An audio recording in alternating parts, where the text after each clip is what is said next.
जल्दी। ये हमारा, इसलिए हम चाहते हैं कि इकट्ठे इलेक्शन हो जाएं। लेकिन ये जो कह रहे हैं कि जी पहले हम बजट पास करेंगे उसके बाद असेंबलीज डिसॉल्व करेंगे, इसमें मुझे बदनीयती नजर आ रही है। बदनीयती क्या है कि बजट आप कैसे, अगर आपने बजट पास करना है तो इलेक्शन जीतें, 5 साल के लिए आपको मैंडेट मिले, फिर बजट बनाएं, फिर आप लोगों के पास जाएंगे जी मेरे पास 5 साल का मैंडेट है, मैं आप बजट बनाने के लिए तैयार हूं। लेकिन आपकी तो गवर्नमेंट, आप बजट बना के गवर्नमेंट हटा देंगे, कभी इसमें कोई अकल नजर आ रही है किसी को?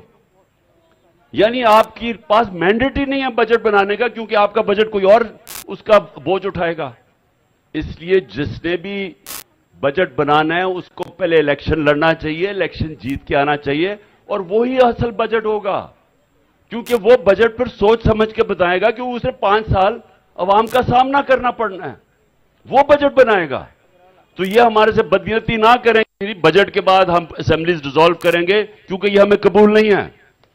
14 से पहले अगर आप असेंबलीज डिसॉल्व करने के लिए तैयार हैं तो हम भी ज्वाइंट इलेक्शन के लिए तैयार हैं। अगर आप नहीं हैं तो सुप्रीम कोर्ट कह बैठा है कि पंजाब का इलेक्शन 14 हो रहा है, और उसके बाद हम सीधी तरह सुप्रीम कोर्ट में जा रहे हैं दूसरे पख्तूनख्वा के इलेक्शन के लिए।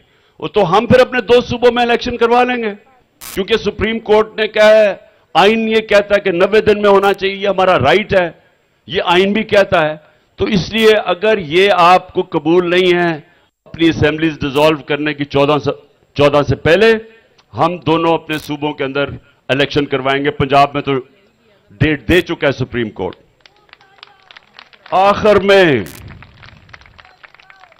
में मैं अपनी सारी आज कौम को